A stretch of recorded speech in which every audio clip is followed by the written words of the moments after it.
ये है दिल्ली दर्पण। अरविंद केजरीवाल जी से नरेंद्र मोदी जी की नफरत इस कदर बढ़ गई है, इस तरह से वो दिल्ली सरकार के पीछे पड़े हुए हैं कि दिल्ली सरकार के वन विभाग के कार्यक्रम पर पुलिस भेज के डकैती डाल रहे हैं। वो पूरा कार्यक्रम लूट रहे हैं। कह रहे हैं अगर हमारी फोटो नहीं रहेगी, मोदी जी का चेहरा नहीं रहेगा, तो हम आपको कार्यक्रम करने की अनुमति नहीं देंगे। वन विभाग का कार्यक्रम, वृक्षारोपण का कार्यक्रम, जिस कार्यक्रम के समापन समारोह में दिल्ली के बच्चों का वीडियो चलना था, मोदी जी कह रहे हैं नहीं नहीं, दिल्ली के बच्चों का वीडियो नहीं चलेगा, हमारी तस्वीर लगेगी।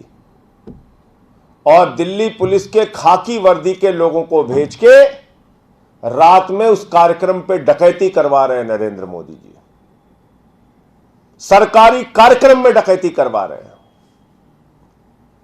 नरेंद्र मोदी जी, आपको पता है दिल्ली की सरकार ने वृक्षारोपण के क्षेत्र में कितना काम किया? 2,10,00,000 पौधे दिल्ली की सरकार ने लगाए हैं। दिल्ली के अंदर जो यहां का हरित क्षेत्र है, ग्रीन एरिया जो है दिल्ली का, हमारी सरकार के आने से पहले 20% हुआ करता था, वो बढ़ के 23% हुआ है। इस साल भी 35 लाख पौधे लगाने का लक्ष्य है। और उस लक्ष्य को पूरा करने के लिए एक कार्यक्रम जिसमें दिल्ली सरकार के माननीय मुख्यमंत्री अरविंद केजरीवाल जी, जिसमें दिल्ली के उपराज्यपाल महोदय, दोनों को शामिल होना है। दिल्ली सरकार का कार्यक्रम है, वहां पर एलईडी लगी हुई थी। उस एलईडी में एक वीडियो चलना था, जिस वीडियो से वृक्षारोपण के लिए, पर्यावरण के लिए जागरूकता का संदेश जाता। और उसमें दिल्ली के बच्चों का वीडियो था। वहां पे पुलिस पहुंचती है, कहती है दिल्ली के बच्चे कैसे रहेंगे, दिल्ली सरकार कैसे अपने आप से कोई कार्यक्रम आयोजित कर लेगी, इसमें मोदी जी की फोटो लगाओ। एक प्रधानमंत्री का यह आचरण ठीक लगता है? दुनिया के सबसे बड़े लोकतंत्र का प्रधानमंत्री वो इस प्रकार की हरकत करवा रहे हैं अपनी फोटो लगवाने के लिए। अरविंद केजरीवाल जी ने दिल्ली के अंदर पर्यावरण के क्षेत्र में अनेक प्रयास किए, पर्यावरण प्रदूषण को रोकने के लिए अनेक कदम उठाए, जिसमें से वृक्षारोपण एक महत्वपूर्ण कदम है। और उस कार्यक्रम में आप दिल्ली पुलिस के लोगों को भेज के वहां सरकारी कार्यक्रम पर डकैती करवा रहे हैं। कह रहे नहीं साहब, मोदी जी की फोटो लगेगी। एक सीरीज ऑफ इंसिडेंट्स है। दिल्ली में 42 विधायकों को पकड़ कर जेल में डाला, बाद में कोर्ट से बरी हो गए। मुख्यमंत्री पे सीबीआई का छापा मारा, उप मुख्यमंत्री पे सीबीआई का छापा मारा, कुछ नहीं निकला। सत्येंद्र जैन को ईडी ने गिरफ्तार करके जेल में रखा है। वो सत्येंद्र जैन जो कोरोना के समय में खुद बीमार हो गए, उनके पिता की मृत्यु हो गई, लेकिन दिल्ली के लोगों की सेवा करते रहे। मनीष सिसोदिया जो दिल्ली के 18 लाख बच्चों को अच्छी शिक्षा देने के लिए दिन रात मेहनत कर रहे हैं, दुनिया के अंतर्राष्ट्रीय मंचों पर आमंत्रित किया जाता है उनको। सुबह 6 बजे से लेकर रात तक दिल्ली में शिक्षा कैसे अच्छी होगी, ऐसे स्कूल बनाए, एयर कंडीशन कमरे बच्चों के लिए बनाए, स्विमिंग पूल का निर्माण कराया। पिछले 5 साल से इंटर का रिजल्ट, 12वीं का रिजल्ट प्राइवेट स्कूलों से बेहतरीन सरकारी स्कूलों का आ रहा है। उस मनीष सिसोदिया पर सीबीआई की गिरफ्तारी करने की पूरी एक कयावत और पूरी कहानी लिखी जा चुकी है और उनको गिरफ्तार करने की तैयारी हो रही है। सिंगापुर की यात्रा, जिसमें अरविंद केजरीवाल जी को जाकर दिल्ली के मॉडल के बारे में बताना है, वो सिंगापुर की यात्रा रोक दी। कहने लगे नहीं नहीं, आप सिंगापुर की यात्रा में नहीं जा सकते, आप तो दिल्ली का मॉडल नहीं बता सकते। इतनी दुर्भावना केजरीवाल के प्रति, इतना भय अरविंद केजरीवाल से, इतना भय दिल्ली मॉडल से, इतना भय केजरीवाल के मॉडल से। नरेंद्र मोदी जी, ये केजरीवाल का मॉडल आपसे रुकने वाला नहीं है। इस प्रकार की हरकतों से, इस प्रकार की कार्रवाइयों से अरविंद केजरीवाल की लोकप्रियता और बढ़ेगी, रुकने वाली नहीं है। शिक्षा दे रहे हैं दिल्ली के बच्चों को, स्वास्थ्य दे रहे हैं दिल्ली के लोगों को, मुफ्त बिजली दे रहे हैं दिल्ली के लोगों को, पानी मुफ्त दे रहे हैं, बुजुर्गों को तीर्थ यात्रा करा रहे हैं, माताओं बहनों के लिए बस की फ्री यात्रा कर रहे हैं। इतनी सारी जनता को ताकतवर, मजबूत बनाने की योजना दिल्ली की केजरीवाल सरकार लेकर आई है। इसकी लोकप्रियता देश के कोने कोने में फैल गई है और इसी से घबराकर हर तरह के अलंगे लगाने हैं, हर तरह की कार्रवाइयां करनी है, हर तरह से गिरफ्तारियां करवानी है। और कल की घटना तो मैं समझता हूं एक सरकारी कार्यक्रम पे नरेंद्र मोदी जी की डकैती डालने की कार्रवाई है। दिल्ली पुलिस का इस्तेमाल करके पूरे कार्यक्रम पे डकैती डालने की कार्रवाई है। बहुत ही शर्मनाक है, बहुत ही ज्यादा दुखद है। और ऐसे में सबको सोचना पड़ेगा कि कैसे आखिर एक सरकार काम कर पाएगी जब उसका प्रधानमंत्री ही, इस देश का प्रधानमंत्री ही एक राज्य सरकार के इस कदर पीछे पड़ा हो। मुझे इतनी बात कहनी थी, आपका कोई प्रश्न हो?